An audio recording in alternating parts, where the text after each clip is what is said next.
Welcome to Al Bernstein Unplugged on Boxing.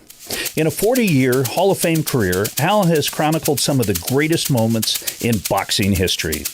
On this podcast, you get to hear him expand on those memories and talk about the current news in the sport of boxing. You'll also hear Al interview some of the biggest names in the sport. Here's Al Bernstein Unplugged. Hi, everybody, and welcome to the show.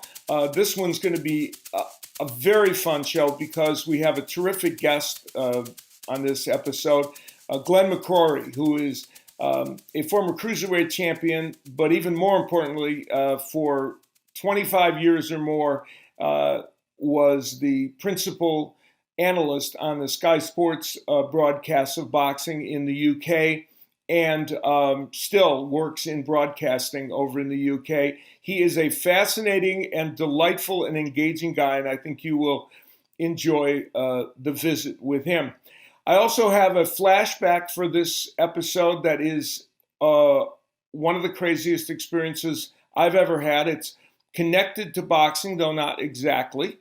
And we're going to answer a number of your questions. So we have all that on the plate today, and I can't wait to dive in. And to do that, my pal Trip Mitchell joins me as my co-host. Trip, how are you today?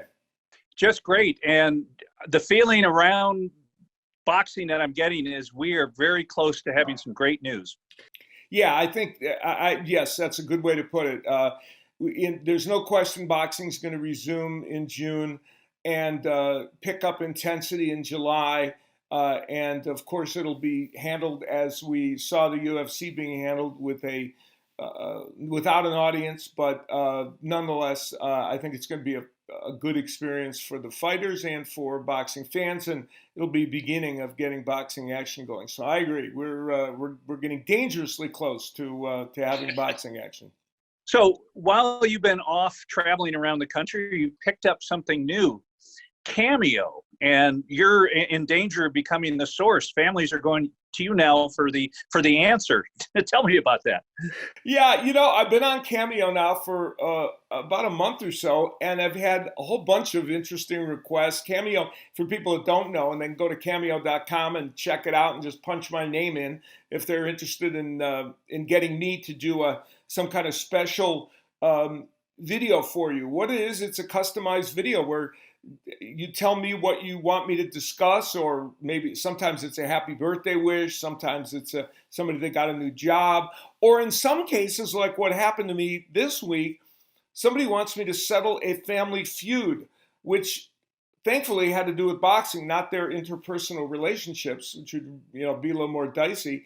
I got a cameo from somebody who he and his dad have been having this lifelong argument about who would win between Felix Trinidad and Miguel Cotto, and they are both of Puerto Rican descent, the son and dad, and they love Miguel Cotto and Felix Trinidad, who are two of the greatest Puerto Rican boxers of all time.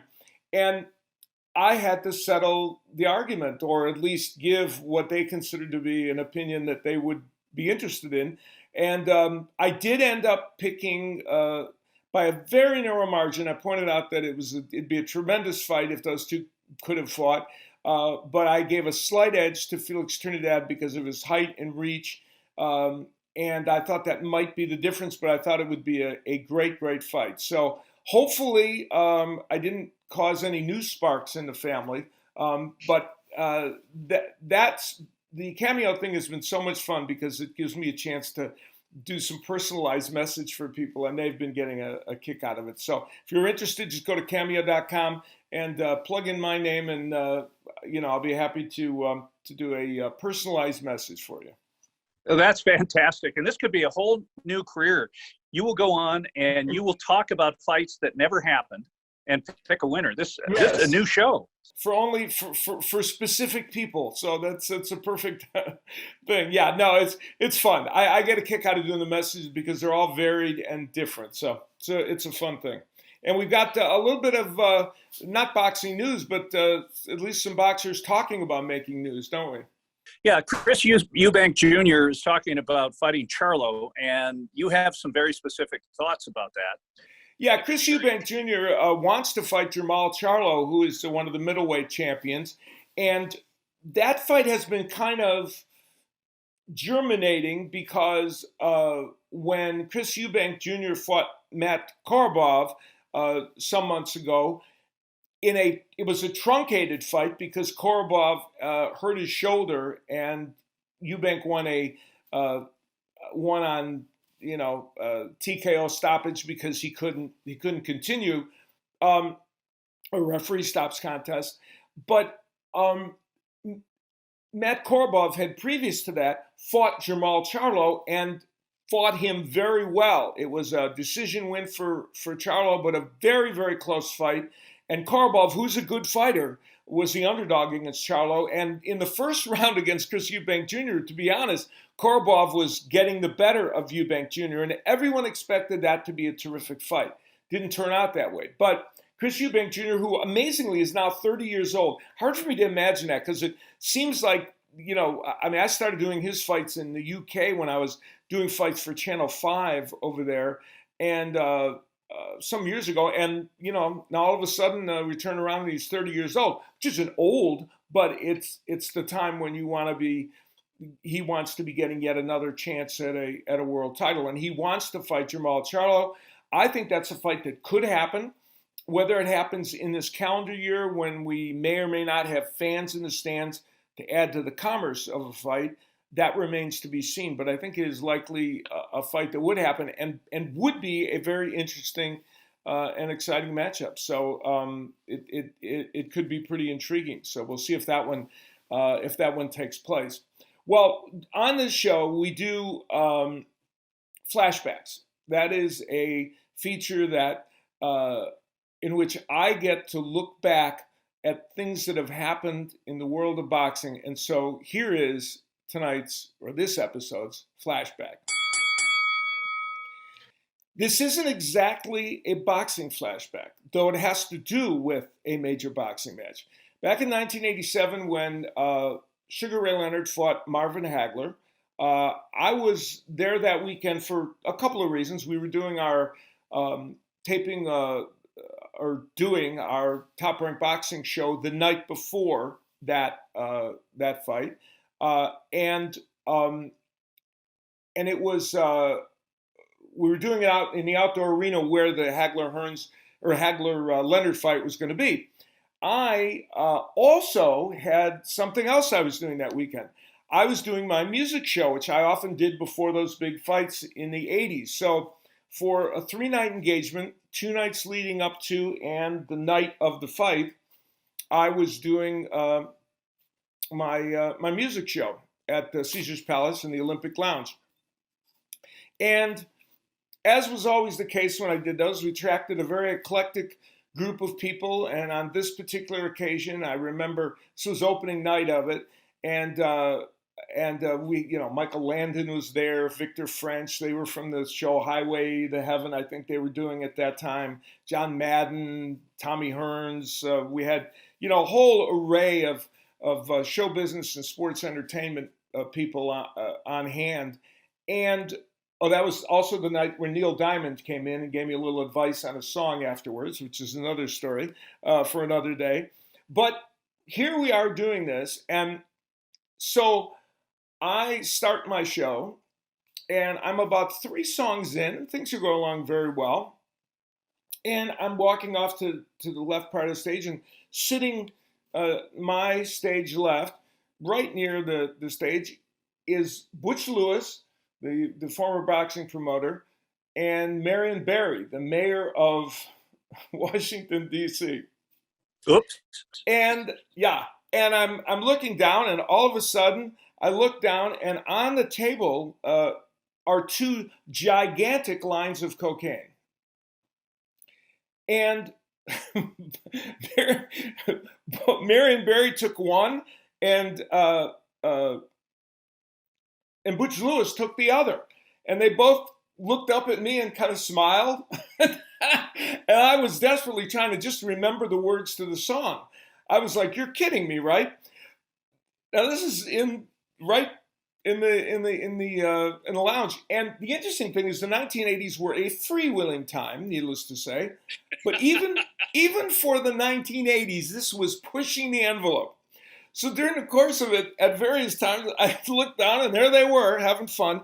And of course, everybody was buzzing around them. It was almost becoming a, kind of a sideshow until finally, I saw these people huddling over the side. Somebody from Caesars kind of came over and they were, this will show you, instead of like running in and arresting them, they came in and just kind of said, could you calm this down a little bit? Might not be a good idea. And finally, they did, in fact, stop the extracurricular activity. And I went on with the show. And years later, I was thinking to myself, when I was getting ready to write my book, I was thinking to myself, I wanted to put that story in. And I thought to myself, did I imagine it or have I embellished it over life?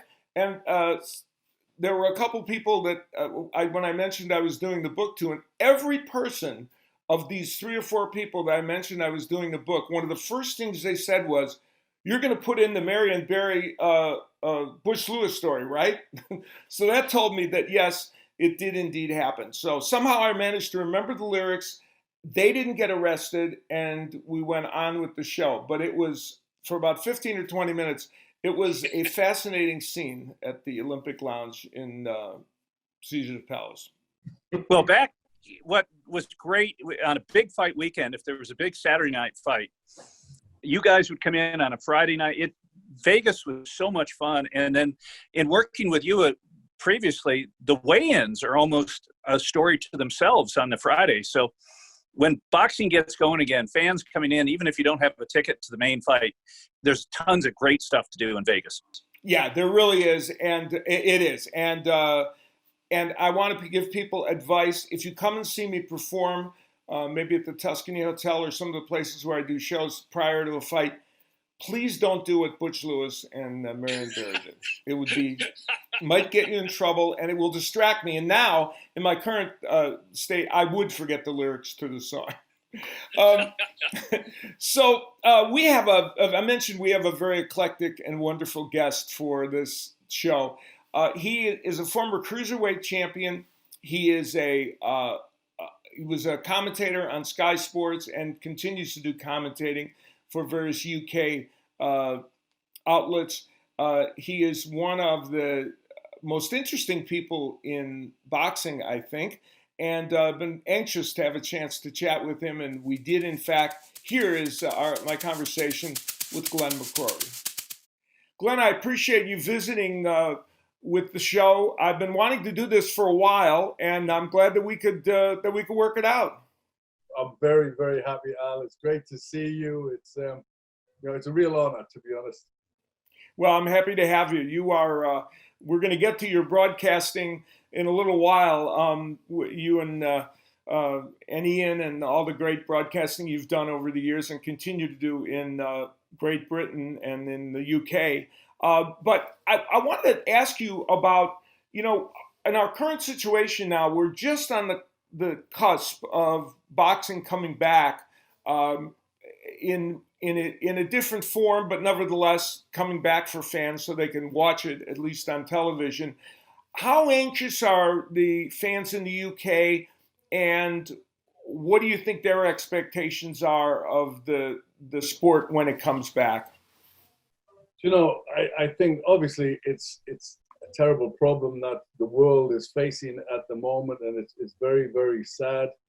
But the world must go on, and one of the things that at the moment everybody's starting. It's been a long time we've been in lockdown, and people are starting to. The great thing that we've got in this life is sport. And boxing is very, very popular, and people love sport as an entertainment. So I think it's getting to the time where people need some positivity in their lives. Everybody has done, the vast majority have done exactly what the rest of them.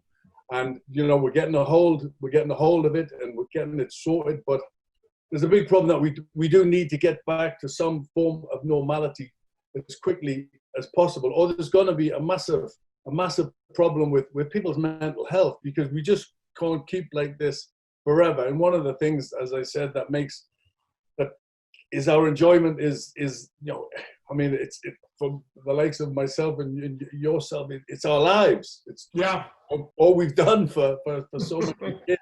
So it's so hard. It's so very, very hard to be away from it. Yeah, that's for sure. And there are a number of fights starting to kind of be talked about on specific dates, both on both sides of the pond. And so there's every expectation that we're going to see boxing pretty soon. Over there, there's been talk. I know Eddie Hearn has talked about getting fights at a specific location where he wants to put it. Where do you think most of the fights are going to end up when they come back? Well, I mean, I'd like to see them get some sort of crowd there, because obviously, for a fighter's perspective, boxing without any crowd is very, very hard. You remember when you were lower on the bill and the crowd haven't come in yet, and that is so hard. Yeah. And the night when I won my world title, and it seemed like the whole town had come to the fight, they won the fight for me. Yeah, thousands of people cheering you on, and so the crowd has such a massive effect on a fight. Some people feed off them. Some people it destroys. The nerves get to them. So it's very much a part of that. But I think everything's going to have to be taken step by step. Yeah. And the first thing's we're going to have to do some fights behind closed doors. Obviously, good fighters can fight anywhere. So we will see that. But I think these fights will happen. I think they're looking at sort of July to start getting fights underway. Yeah, that's what I think. And there'll be some fights that are talked about in June, but July is probably when the sport will really get going. One of the things that gets talked about over in this area a lot, and it obviously is of interest where you are, was this whole question of whether there was some way for Tyson Fury to short circuit the idea of a rematch with Deontay Wilder, which Wilder had contractually available to him, and move right to a fight with Anthony Joshua. If you had to gauge where UK fans are on that whole question, would they like to see that happen? Would it be just, I'm assuming they probably would, but would it be something they'd like to just, move right to that match? Absolutely. And you know what? If there was one fight that could just put so much back into the British sporting publics, give such a boost to the nation that, like the world, we're on our knees at the moment. I think that fight would just be a fight, two British fighters fighting for the undisputed heavyweight championship of the world. Would just, what a way. Yeah, that's pretty extraordinary. And of course, it doesn't look like it may or may not happen, because both Pulev in his fight with Joshua and Wilder have kind of claims on the next fight, and we'll see how it flies. Are you when you look at a possible Fury Wilder third fight, what's your general take on that fight? I could never ever discount Wilder. Deontay Wilder is the most dangerous fighter out there, and his performance. Tyson Fury had his number last time. Mm-hmm. He just knew exactly what to do. He pushed him back. He pushed him off balance. A puncher. The most important thing with a fighter is balance, and that's even more important for a puncher. He's got to be set. His feet have got to be set. If he's being pushed off balance all the time, or if he's coming forward and the fighter is moving all the time. Like when I sparred Tyson, I just moved all the time, so he couldn't set himself. And that's exactly what Fury did. He just kept pushing him back, didn't let him set himself. So he took the play away from him. It was a brilliant game plan. But, I still wouldn't rule Deontay Wilder out of anything, because when you have got that absolute fight-ending power, you're a danger man. And I admire, the word over here, what Tyson Fury is saying is, I don't want to pay Deontay Wilder step aside money. I want to fight him again. Yeah, interesting. Again. So that is Tyson. He's very, very confident. I think mentally he has got his number a little bit. And, Tyson obviously he's a big push. He pushes mental health an awful lot because he's suffered an awful lot, but he's also very strong-minded as well. So he can be weak-minded, he can be very strong-minded, and I think he's definitely got Deontay Wilder's number. But it's great that he wants to fight anybody. He's whoever comes in front of him, he wants to fight. And you've got for a heavyweight champion of the world, that's what you admire. Yeah, that's for sure. There's no question about that. A couple of other fighters in the UK who are, when life returns in boxing, are unsure of their status of where they're going to be fighting and who they'll be fighting, are in the 168-pound division, where it's a really interesting division. And two of the champions, in fact, are from the UK, Billy Joe Saunders and Callum Smith. They've both been dancing around with Canelo at various points.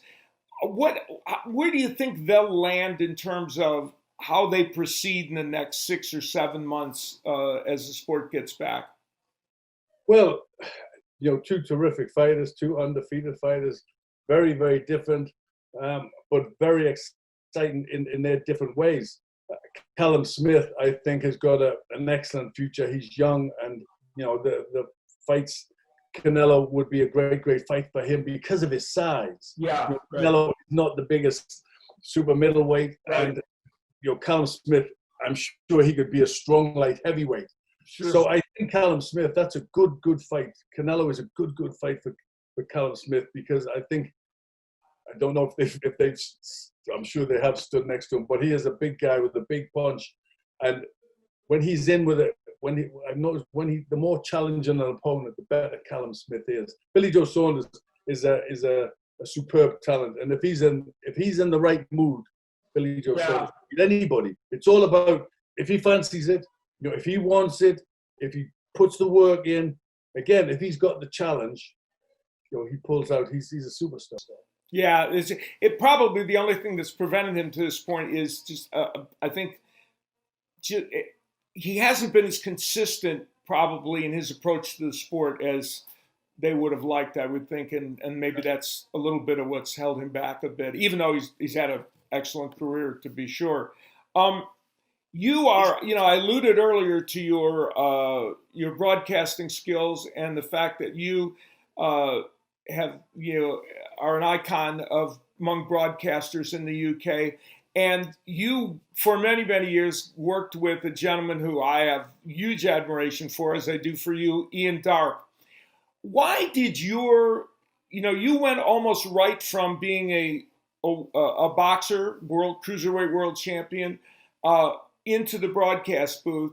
Why did your collaboration with Ian Darke, do you think, work so well for so many years? And listeners loved hearing you guys.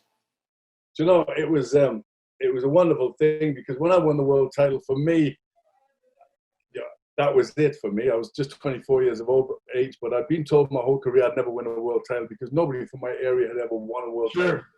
So that was it for me. I'd done what I'd achieved.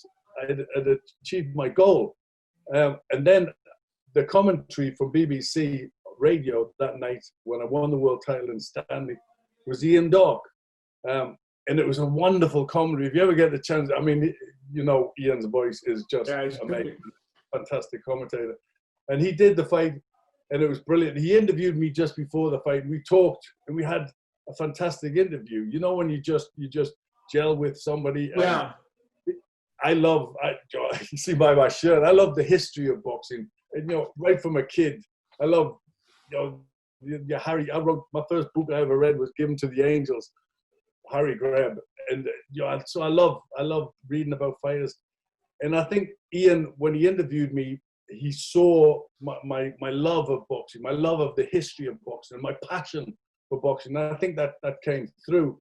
And then a new TV channel came up called Sky TV, and they after that fight, for their first ever broadcast, which was going to be a Lennox Lewis fight, they headhunted Ian Darke, and they asked Ian Darke, who would you want as a co-commentator? And he said, well, there's a young man just won a world title in the north of England, and he's got, he's passionate, very, very passionate about. I don't know if I quite spoke the English language at that time because Geordie's it's got its own little dialect. But thankfully, I learned the language and I learned boxing through Ian Dog, and he'd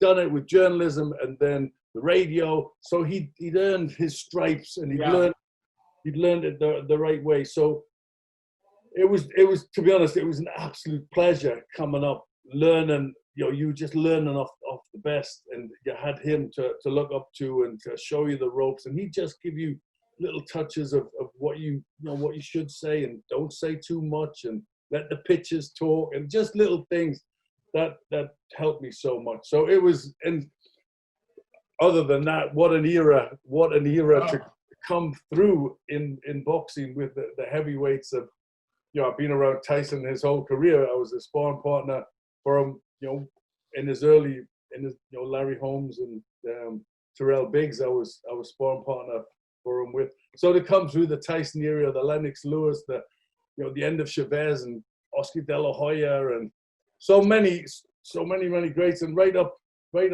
to today with Tyson Fury, and just out there with Tyson Fury covering that fight with Deontay Wilder. It's been a wonderful run of 31 years and counting. Yeah, you've been a voice that boxing fans in the UK have come to count on and enjoyed so much. I was lucky to be able to go over and do boxing on Channel 5, and I think I was the first American to actually work for a British broadcasting company. Which was, delightful to me because I love being there and I love everything about the boxing scene there. And fans were very accepting of me, even as a interloper from somewhere else. And I thought about the fact that I think part of that is because my style of broadcasting is a little bit similar to what you guys do, in that, and correct me if I'm wrong, British fans want you to talk about the fight that's in front of you. They do not want you to sit there and have a debate about where that guy is in the top 10, how somebody else that might fight him. I don't think they want that kind of debate during a fight. And so I feel like that was kind of the why I was able to translate. Is that a fair statement? Very much so. I think, the public just want, they want you to, they don't want you to go on to other things, and, during the fight, they want it, you tell them what's going on. You tell them, explain it, and put your knowledge into it. Give your knowledge to them of what's happening, where they might be in the next fight. But don't go too far. But I think that's right. And I'll keep it simple. Keep it simple is yeah. And pay attention to what you're watching. We could I told a lot of my American colleagues, I said the experience of broadcasting over there and doing it for what was interesting to me, because there's a certain spontaneity to the broadcast, even though they don't want you to it's better not, it's a better way to do boxing anyway, not to stray into, while you're actually announcing the fight, to stray into other territories. But within the whole broadcast, things are more spontaneous and fun. Like after, nobody gets crazy about whether the shot that you have is perfect. It's more about just getting the content and talking to somebody. And if you gotta lean against the ring to do it, that's what you do. I think it's important to be natural. If something happens, something happens a little bit out of context, it's not a case of like cut and polish. That's life, and it's what happens. So. If somebody, if somebody's mom gets in the ring that has hits the opponent with a high heel shoe, Which, that's funny. That's funny. That's crazy. I think you earn your sort of credentials in when the fights are sometimes, when they're very hard, when there's tragedy. Right, that's right. When there's something bad, when something goes wrong. If there's a good fight, it's very easy. If there's a poor fight and you've got to entertain, that's where that's where you become a good commentator. When you can keep people entertained when the fight's awful, or when this unfortunately some tragedy happens, and you've got to keep talking. There's times when we've we've been working, Ian's been commentating, there's been, somebody's been knocked out and the paramedics are getting in and it's looking very bad. And we haven't heard our producer. He's just, everything, and you've just got to go with your instincts. And that's where find the right words.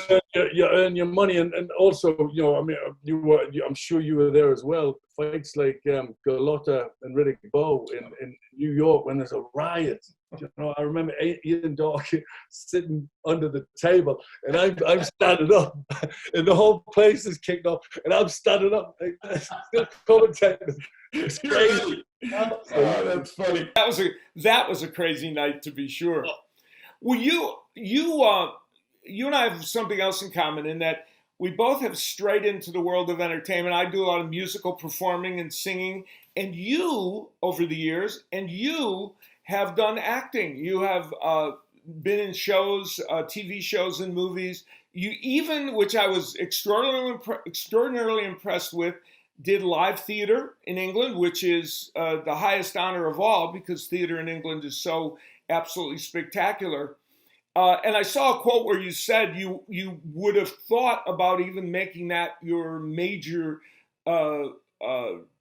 career after boxing, but you felt that broadcasting gave you a little safer haven because it's tough to be an actor looking for jobs. It was. My boxing career was a tough boxing career, and then when you got the chance, we just started to do Sky, and I'd acted since I was quite young, getting little bits of parts in theatre and television, and things started to kick off. Things started to get good with the boxing on Sky. Things also started to happen. I auditioned for James Bond. I was in the last few for Pierce Brosnan, beat me to it, which I think was a good pick by Broccoli family. But things were starting to move a little bit there. But a point came where you had to say, "What do you know best? What is the best to give you a livelihood?" And I picked boxing, and rightly so. But I've had some nice. I still now and again dip back into it. A couple of years ago, I played the lead in the West End. Yes, I saw that. That was very impressive. How was that experience? I was terrified. Yeah, I'll bet. Yes. It was just 3 people. There was just me and 2 girls in the whole show, and I was on stage for all but one scene. And I had to, when I first went on, I lay on the floor. It was the birds scene. Daphne du Maurier. It was her script that we were doing. And I get on the floor, and I wake up in the crowd, the whole crowd right in front of me.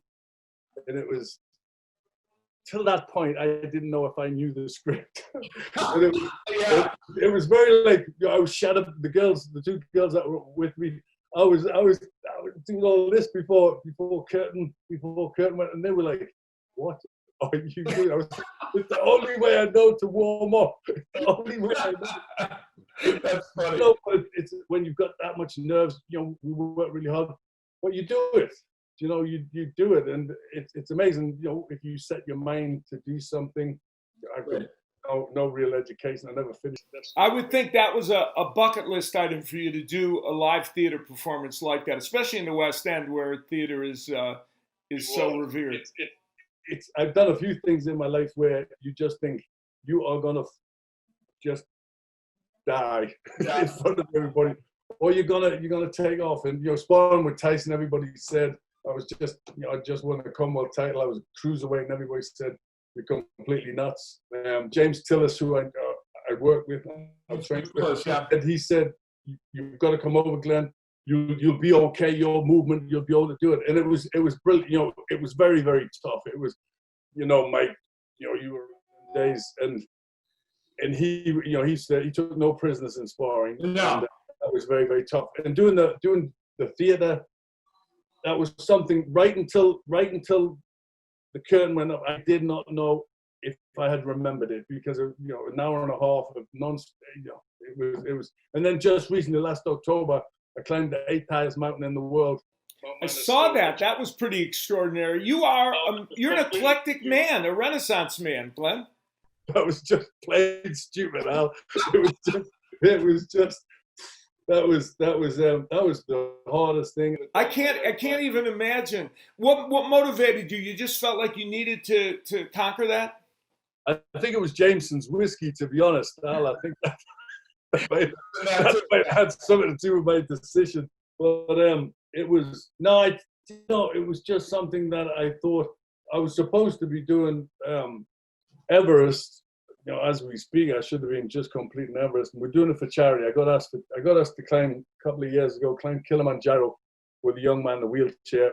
That was so difficult, but so wonderful. I mean, it was just, you know, he got up. He was super strong, and he was brilliant. He just never gave in, and he got to the top in a wheelchair. Wow. And then I got asked to do Everest, and I thought, why not? You know, it's a massive challenge. But I didn't realize what was involved, and I had to train and climbs, and the training climb was the 8th highest mountain in the world. That was Manaslu.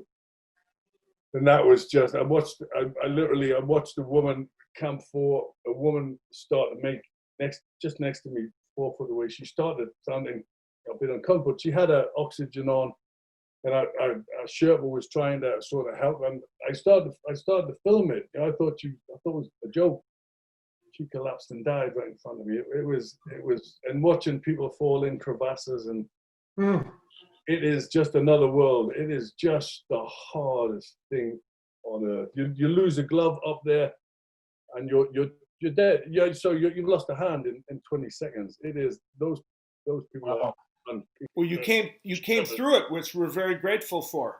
I am, and you know, we'll not be doing Everest because they hike the money up, and the charity can't afford it, and that sort of stuff. But you know, we raised a lot of money for that, and so it was really good. And I tested myself again. I tested myself to the very limit. But I think I've just about got to give up testing myself. Maybe those kind of tests. Although I could see you in another live play. That would be a good idea. Hey, Glenn, I so much appreciate you visiting with us. Hopefully we can do it again sometime. I hope so. Al, obviously I've known you for many years, but I just had when you look up and you just want to see, you know, your work and what you've done. Obviously I know your books, and you beat, you know, obviously Rocky and all the, you know, the stuff, the films that you've been in, and you're the face of boxing, you know, and that's why obviously loves you in the UK. But when I looked, you share the same birthday as my dad and his brother. I didn't know that. Oh wow! And it was just, well, you know what? I know it's gonna go okay. That is pretty amazing. Now there's an amazing coincidence. Well, that's great. Now, there you are. We're bonded, obviously. Definitely. Hey, Glenn, that's so nice to talk to you, and I appreciate you taking the time to do it. And I know everybody's going to get a kick out of hearing just some of the great stories that you have from a life well lived. That's for sure. Thank you so much. Thanks very much, Glenn. Bless you. Thanks, Al. So that was Glenn McCrory, who as I promised you, is a true Renaissance man. Not too many people have performed live at the West End and climbed a mountain. So now, Trip, you're an adventurer. You do a lot of stuff. You ski, you play hockey, you have many endeavors. So I would have to think that you kind of appreciated his spirit of adventure. You know, you can tell how nice people are prior to the interview getting started. He and Lee were having a fascinating conversation and just really enjoying each other's company. And that, God, it just makes you feel really warm and fuzzy about a guy. That's true. It's how people are when they're just interacting that kind of gives you a feeling of who they are as a person. Yeah, and you've met probably a lot of people when the camera lights go on, they're the greatest people in the world. When the lights go off, they're not. There have been those moments, yes. I won't. Since I already outed Marion Barry and Butch Lewis, who are not with us any longer, I won't out anyone else on this podcast. I've got some questions for you. Excellent. Let's do some. Okay. Mr. Moonshine said, I've got you with one. What fight will be bigger and more challenging 2 or 3 years down the road, assuming these fighters keep on winning? Devin Haney versus Ryan Garcia, Lopez versus Davis, Virgil Ortiz versus Enos, Chris Colbert versus Stevenson. Well, that's an interesting question. It really is. So all those fights are interesting. The Virgil Ortiz against Darren Ennis, is really an intriguing one because both those men have tremendous talent and they're in the welterweight division. And in a couple of years, they could be the future of that welterweight division. And certainly Haney and Garcia would be spectacular. We've talked about the lightweights a lot on this show. But, from picking from that group, and the Colbert Shakur Stevenson matchup's excellent as well. But if I had to pick one, it might be Teofimo Lopez against Gervonta Davis. For this reason, that question presupposes that Lopez would have beaten Lomachenko, who he is likely to fight. He will fight next because they've said that they don't want a tune-up fight.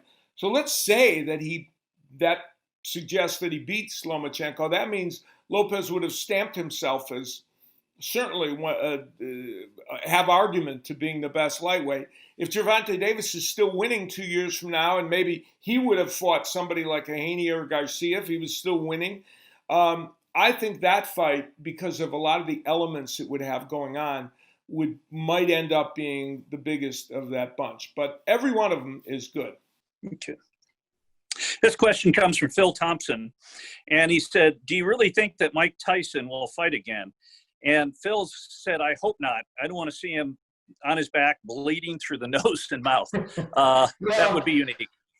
Yeah, this has been a crazy and kind of odd odyssey, I think, since the video got released and people, it's taken on a life of its own with people, just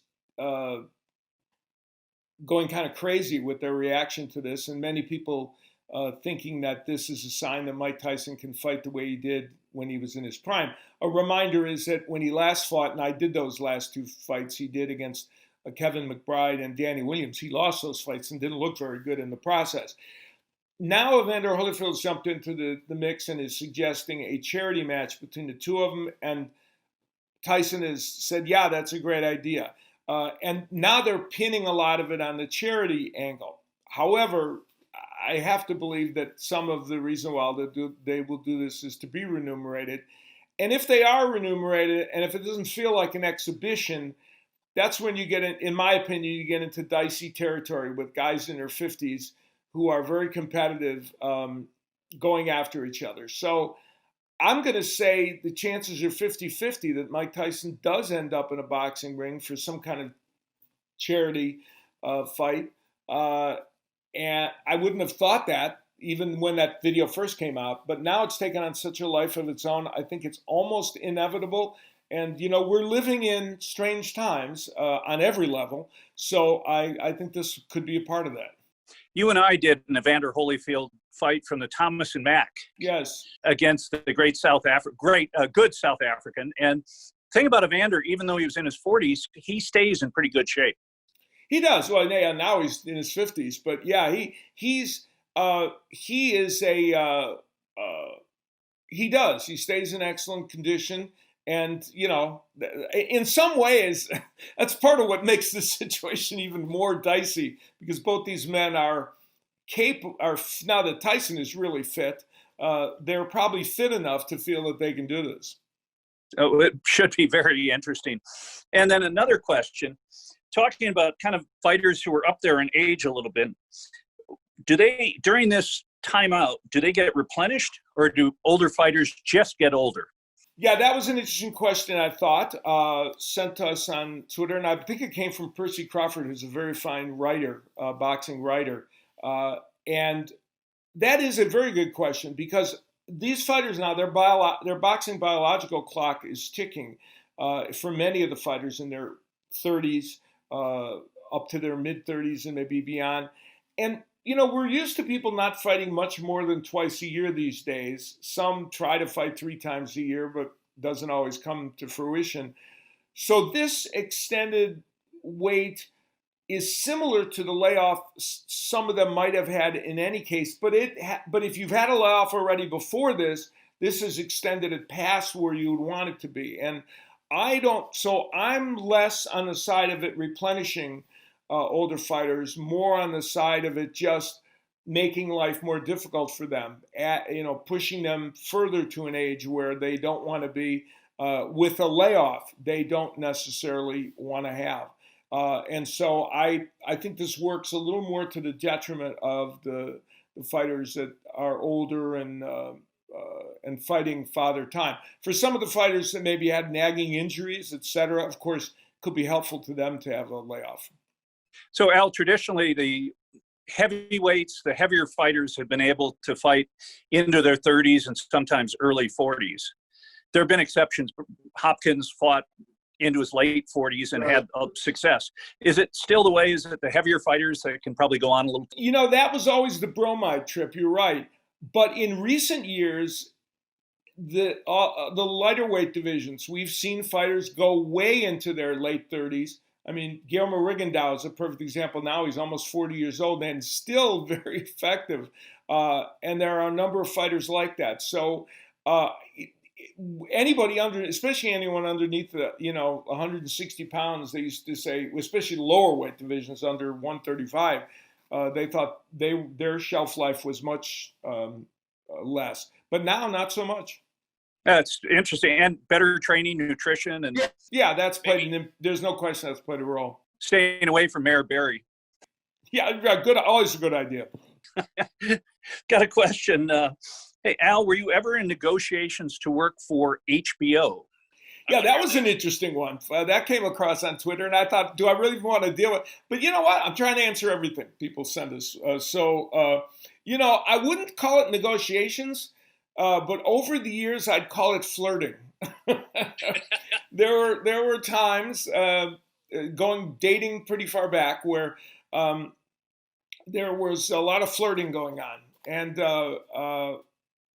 it never came to fruition. Of course, I ended up at Showtime and ended up having what turned out for me and has been for me the best collaboration of my broadcast career. So I'm very happy the way it worked out. But there were a few flirting moments. We didn't. I'm not going to say there were contract negotiations, but we cast a longing eye at each other on a couple of occasions. And the fact that Showtime now is the big player in the sport, you have to, on one hand, say, hey, we won. Well, and listen, there are a lot of other platforms that are doing well, in boxing. And I think, HBO's leaving boxing certainly was a significant moment for that network and for boxing. So I was happy in general with my decision-making process, and so I'm happy with it now for sure. Okay. And Jim Benham wrote, should there be a super heavyweight division? Foreman in his first go-around is 220, Ali weighed less. Should modern fighters with similar skills be expected to give up 45 pounds to a bigger fighter with more reach and height? So on a practical basis, the answer to that question is yes, there should be another. You could make a strong case for there being another weight division. When the cruiserweight division was added, it felt like that was going to be the buffer because it went from 175 to infinity before, right? Then the cruiserweight division, which had various weights and settled on 200 being the weight limit, that one was supposed to solve the problem. But then heavyweights kept getting bigger and bigger and bigger, and hence the question that was asked.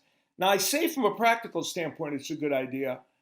It probably is, but from a purely marketing standpoint for the sport, it's not a good idea because the only thing boxing needs less than more weight divisions is more sanctioning bodies. So, yeah. So I while I feel for the fighters that get caught in between, I feel that it would not be a good idea for boxing to create another weight division. And let's remember, there have been fighters, we now in the heavyweights that are at the top of the list, Fury, Joshua, and Wilder are perfect examples. But even Wilder, he doesn't come in at 250 or 240 even often. He's below that. So we have a heavyweight right now that is not, and he's been as low as 218, 219 for fights. It's not impossible for men at that weight to compete. So my thing is, I think at the end of the day, probably not for the weight division. I'm going to vote no on that one. So, and yeah. I want to mention to people that these questions that we're answering come on Twitter. You can see my Twitter account at Al Bernstein, and you can send questions in to me, and we try to answer as many of them as we can. Great. And getting back to the heavyweights for a second, is when the heavyweights are doing well, it's great for the whole sport of boxing. It is. Sometimes people turn it into a cliche that they have to be great or the sport's not going to function. That I don't buy, but there's no question when the heavyweight division is good, it does fuel the sport, especially in America. We like big things here, and we do, it's just the way it is. And so it helps in this country for sure. So keep the questions coming and we could be answering them. Our next episode is going to feature an interview with Tim Bradley, the fine champion boxer who is now a boxing commentator on ESPN, and he's going to be a lot of fun trip. So we're looking forward to that episode. Really looking forward to it, and we're about to get back. Yeah, indeed. Boxing coming back. So anyway, thank you all for joining us, and we will see you next time on Al Bernstein Unplugged.